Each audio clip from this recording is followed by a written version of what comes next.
The truth about the Mystery Stone in Las Lunas, New Mexico, on the Isleta Reservation, known as the Decalogue Stone. This is the gate that leads to Hidden Mountain. It looks like it leads to nowhere, and actually it's in the middle of nowhere, but this is the gate.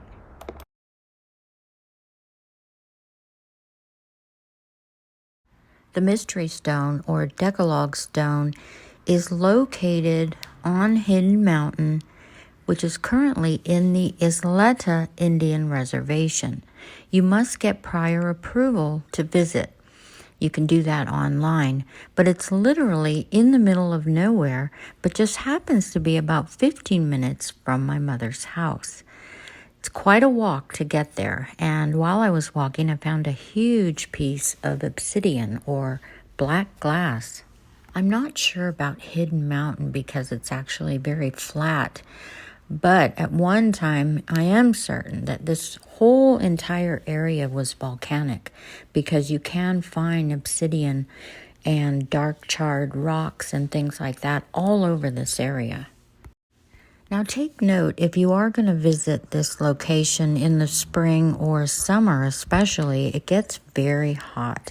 And I'm talking 90, even 100 degrees or more. And there's absolutely no shade. There's no trees around here at all. Even though it's on an Indian reservation, there are no buildings around here for miles and miles. Now just to give you an idea of the surrounding area. When I say there's nothing for miles and miles, there's nothing. And the next slide is the trail that's heading up the mountain.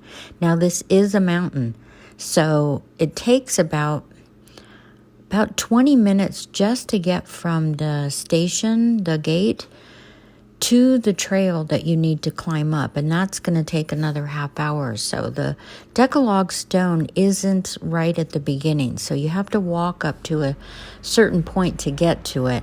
And then there's a whole area up there that I learned about later that we'll talk about in just a second. Now it's called the Decalogue Stone because it appears to be Paleo-Hebrew of the Ten Commandments. Now the stones around here are sandstone, so they're very easy to be carved into. And as you can see, there's actually graffiti around here. It's not really a protected area that much, although you do need to have permission. But the gal that brought me up there was a friend of my parents, and she belonged to a local church, and she had told me that the legend had it that a man in the 1800s had done this rock and somehow did it in Paleo-Hebrew, which I found a little strange because I had been doing a little bit of research into the area before I visited, and it's located on the Isleta Reservation, and they say it was already there when they got there.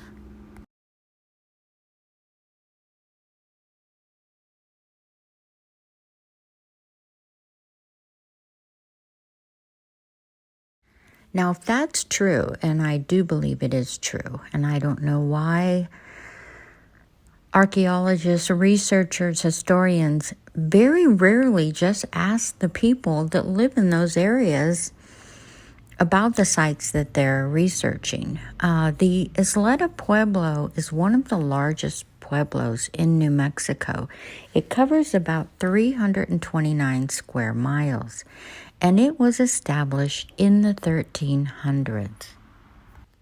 Even the San Augustine Mission was founded there in 1613, so that's still hundreds of years before 1800, when the legend said somebody had written that on a rock.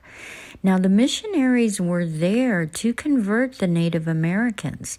So even if they used that rock and the surrounding areas as some kind of a teaching method, they wouldn't write it in Paleo-Hebrew.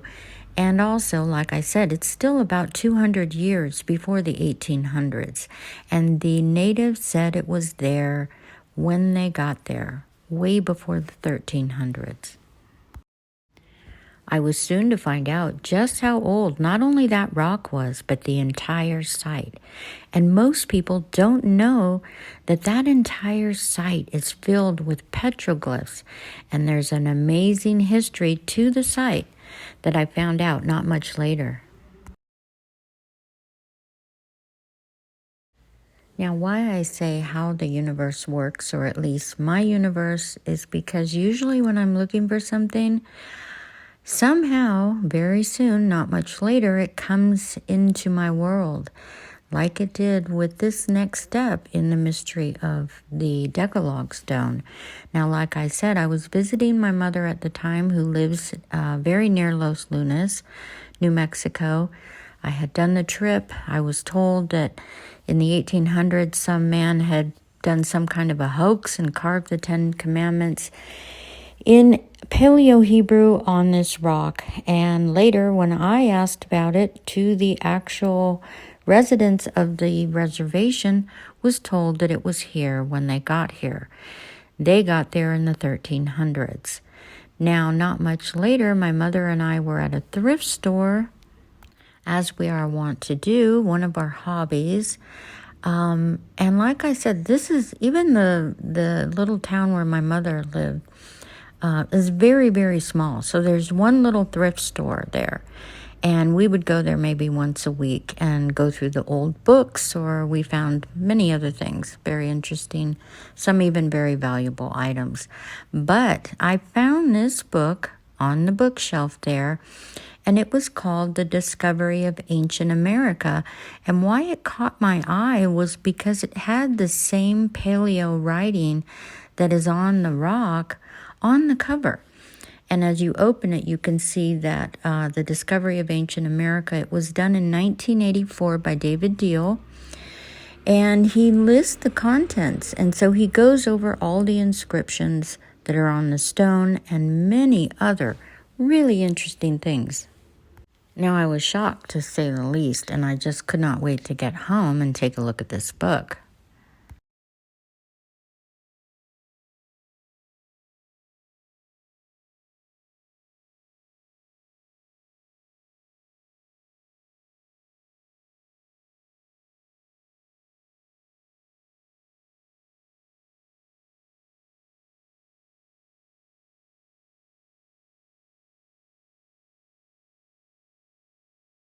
Now, next I'm going to show you the entire layout of the site at the top of the mountain. Here is a picture of me. We did climb to the top of the mountain, but like I said, the person that showed me the site, took me there, had thought that this was some kind of a hoax that a man did in the 1800s. But as we climbed to the top, right away I could see that there were outlines of ancient settlements, and there was this rock pile that was carved out in the center, and all around it were these flat rocks that were burnt. And I could tell right away, I said, this is an ancient altar. And it turns out I was right. Now, from his book, these are pictures from his book, he shows a site map written out of the entire mountain site, which includes, now at a later date, this top of this mountain was used for a military post during the World War II. And he shows here where the stone is with the inscriptions of the Ten Commandments. Also, there's a gate entrance there that has writing. And then if you go towards the top, there's a zodiac at the top, and that'll become very important. I'll show you that on the next page. And that will really show the date of when this complex was inhabited. Now, one of the inscriptions on another rock shows Yahweh Eloheinu, which means Yahweh, great Yahweh. There's also a Haikel Betine, which means the temple, and holy temple, and then also holy altar of Yahweh. Now, besides the Decalogue Stone, this stone, known as the Los Lunas Eclipse Stone, is one of the most important as far as dating the original settlement of the site. Well, in ancient times, settlers would map the skies to keep track of days and months for harvest times, etc. So the minute they settled the site, they would map the sky as it looked when they settled it or when they left. And they would also document special events like eclipses. This star map at Hidden Mountain was discovered in 1983 and actually published in an epigraphy magazine. Epigraphy is the study of the ancient writings, a little bit different than archaeology. Now, why was this so important? It's important because it actually records a solar eclipse of Virgo at about 3 o'clock in the afternoon in the month of September in the year 107 BC. Now they know this because this is a special event that only occurs about every 1,000 years.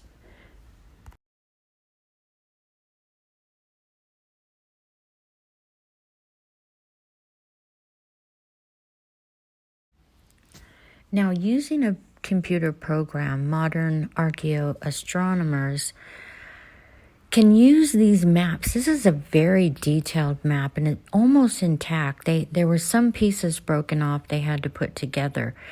But with this and using the computer models, they could see that the planetary conjunction of Mars, Jupiter, and Mercury on the computer screen created this straight line with how the moon looked. And that's showing on the left there in black. And if you look at the Los Lunas symbol, it's amazing how it sees the same thing. That's how they drew it. And here it's overlapping in Virgo.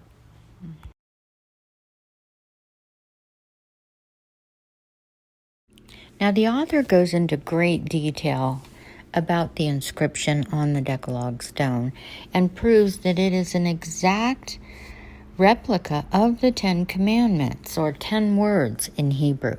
He has many charts that show the paleo to what is written on the stone, and there's no way that this was done sometime in the 1800s by a man trying to prove some kind of a hoax, especially with all the other evidence.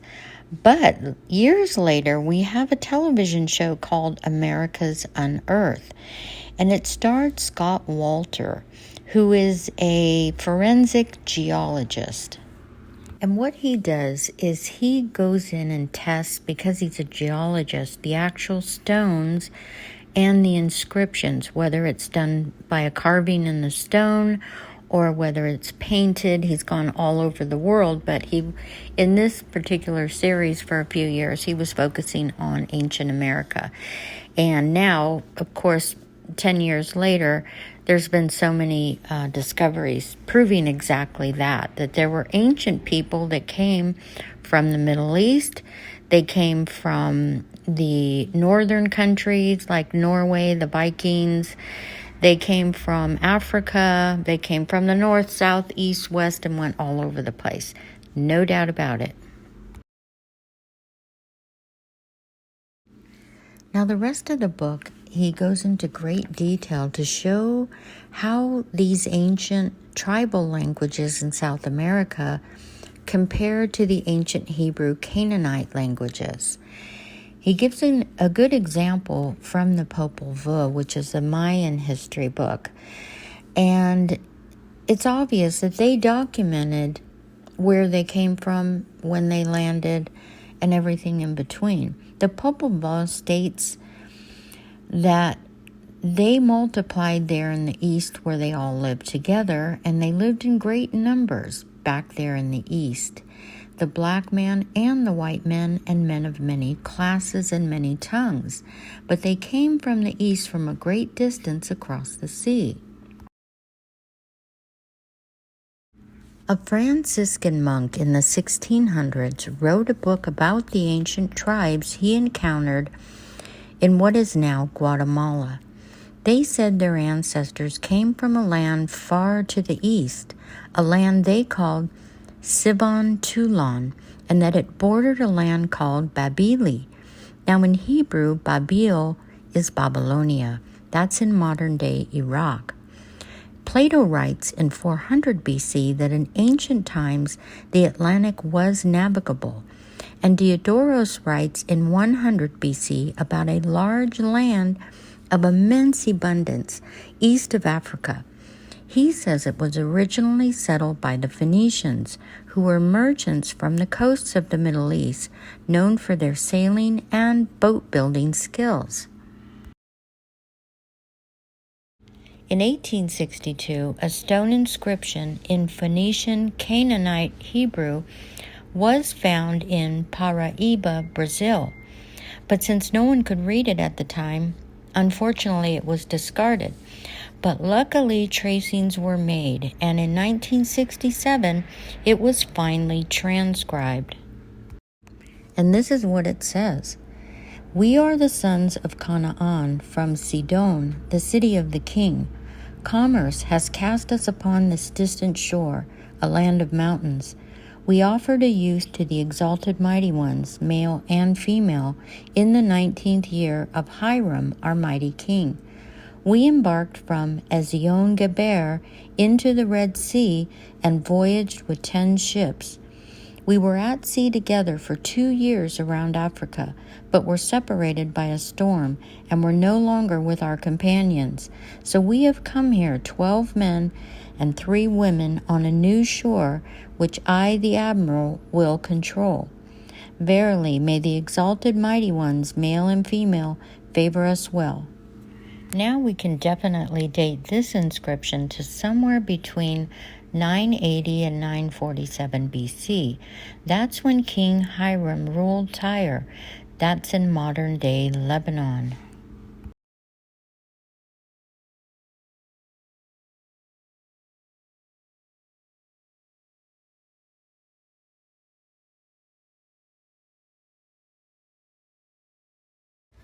Now let's tie this together a little bit. So who were the Toltecas? Well, in ancient times, they were an enigmatic, tall, white-skinned, bearded people known as Tolteca. They descended onto the central highlands of what is now called Mexico. They brought with them all kinds of skills, of course, but they called what the native people called the Shemitic language, which we call the Semitic language. They called the area to the north from which they had migrated Aztlan. Sounds a lot like Atlantis. And the central highland section of Mexico they called Anahuac. Both of these are Hebrew words.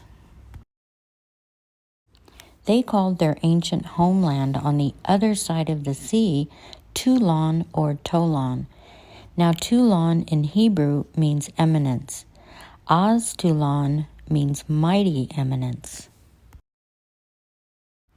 The Quechua have always called the land of North America Aztlan, which means to them a big frontier land, an open space. But the word Quechua in itself is a Hebrew word. The word Keteshi in Hebrew means the same thing, a frontier land, somewhere out along the coast, somewhere off the shore. And we can find this same name in North America on the East Coast around Lake Superior, and actually in the name of a town in Vermont called Quechua. Now the ancient Celts wrote in Ogam, which is a series of vertical lines. And as you can see in the inscription here, which was found in America, it actually says Quechua Gumi, and that means a frontier drinking place. In other words, some place where there was fresh drinking water.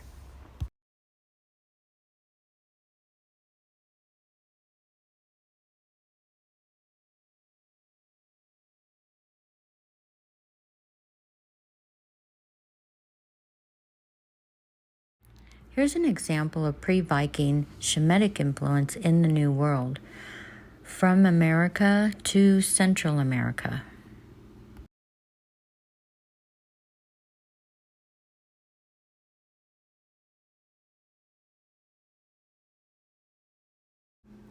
Now, the author of the book, Discovery of Ancient America, and there's many other good books out there that a lot of people don't know about, and they've been out there for years. But if you look up ancient America, you can find many of these books. Many of them go over all the things and discoveries even being made today in North America, but all over South and Central America.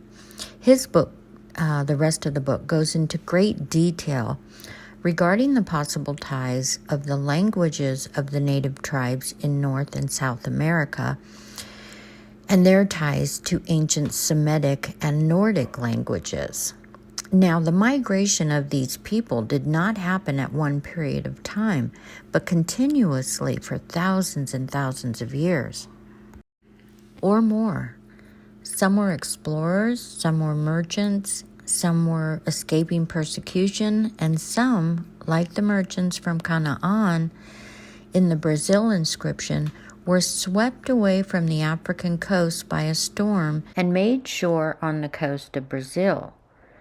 Now, there have been millions of artifacts and inscriptions found through the years in North, Central, and South America that reveal the true identity and history of the native tribes across the globe.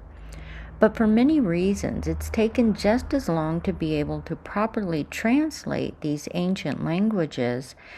And then there's the other, more nefarious reasons. Mostly proprietary claims to lands and resources. A lot of this information has been hidden. For example, Lewis and Clark, the famous North American explorers, were said to have discovered many such artifacts that showed that many of the native tribes they encountered were originally settlers from Nordic lands, Southern Europe, the Middle East, and even Asia. But because their benefactors feared a land grab by those countries, well, there begins another conspiracy theory. Now, along those lines, the next documentary that I'm going to post should prove without a doubt that people from around the world have been walking, riding, sailing, and traveling the waters and lands of this world for many, many years. So stay tuned and always do your own research.